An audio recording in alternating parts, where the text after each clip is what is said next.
Yes, how are the preparations looking like, and also maybe share a bit of what transpired in your meeting with the IEC?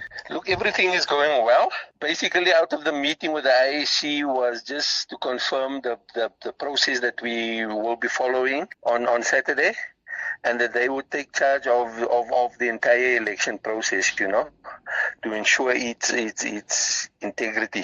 That's basically what would be happening. How many IEC officials are you expecting on the day?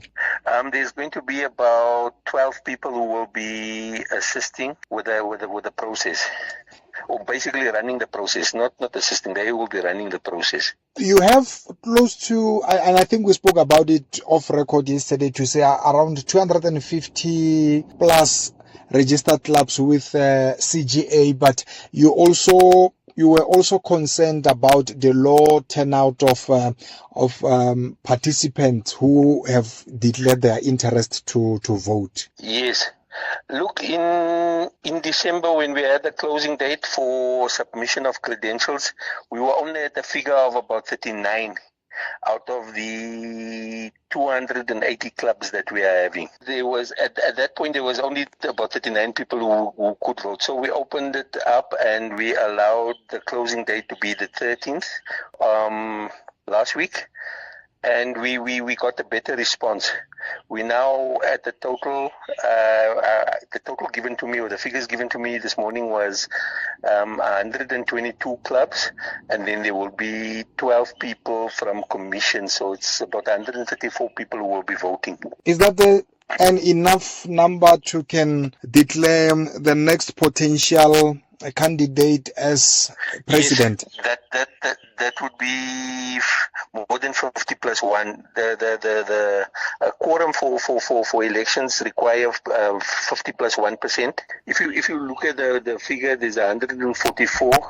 Then out of the 280, so we just about having a quorum. Yes. What type of outcome are we looking for post the elections? Well, we want an election that is free and fair, so that whoever steps into the particular roles, be it president, deputy, and so on, are in a position to have blessing of the majority to be able to run CGA. There's a lot of nitty-gritties and so on that needs to be dealt with.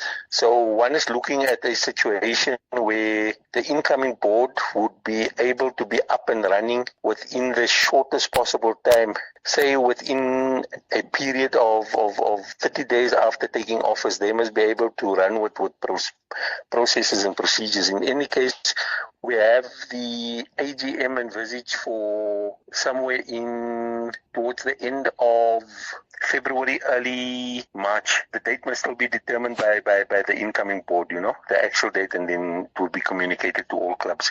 So as from that date, they're going to have to be running with everything in relation to athletics in the province. Since the board was dissolved last year and you were also elected as the administrator of CGA, how would you describe the amount of work you had to do on a day-to-day basis to ensure that CGA is operational? CGA in itself had an established infrastructure which made my life very, very easy. There is a manager with a full staff complement, which were basically dealing with the day-to-day running of the institution.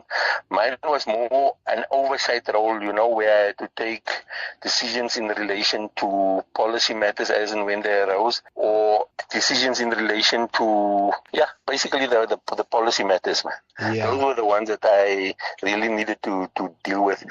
But I came in from the cold, not really having a clue of what athletics basically, or the run of this particular institution was all about. I went along the way, and I had to learn very quickly and deal with a number of issues, controversial issues in any case, that is viewed by many to be controversial. Amongst other, the issue of the Soweto Marathon, where I had to take a decision based on who should be hosting it, given the challenges that the previous board had with a particular party, and so on. All of these decisions basically I had to take was based on policy, and that is what I was guided by. And fortunately, CGA had policies in place to make my life very, very easy, in terms of this is what the policy says, this is how we are doing it. And with the support of the admin staff that was left there after the board was dissolved, it wasn't as tough as it would have been had I come in as an administrator without any support,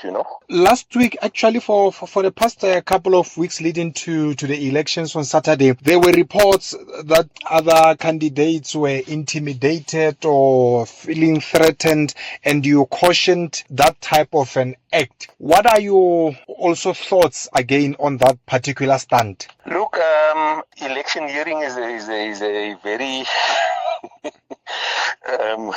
when it comes to elections, everybody wants to win. Everybody sees themselves in positions, and now and then people bend the rules in order to ensure that they are elected to the particular position. The unfortunate part is these are elections. This is where people have to make crosses and decide on who it is that comes in. What I was basically cautioning people to was to avoid the issue of shaming others, because at the end of the day, two people may run for president. The one badmouths the other. Then you find that the one becomes president, the other one then becomes deputy, and they still have to work together. And that is what I was cautioning them about. There is the bigger picture, and the bigger picture is that people are still going to need to work together, and they can't be badmouthing one another, or wanting to pull the mat on each other using athletics.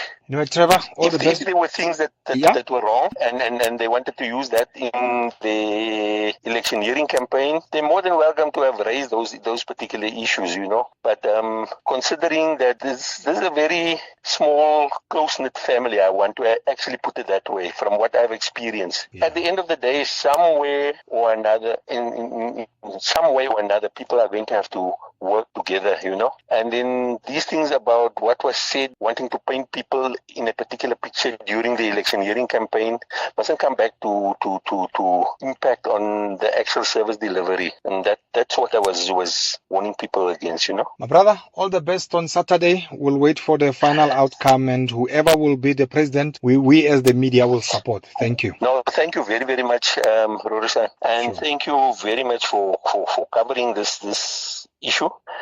I'm trusting that you would communicate this to our athletes out there, our clubs, who will be coming to join us on Saturday in order to ensure that there is a new board that is up and running, and that the board would be able to do a service to athletics. We have got lots of potential in the province, so we need to move to greater heights, man.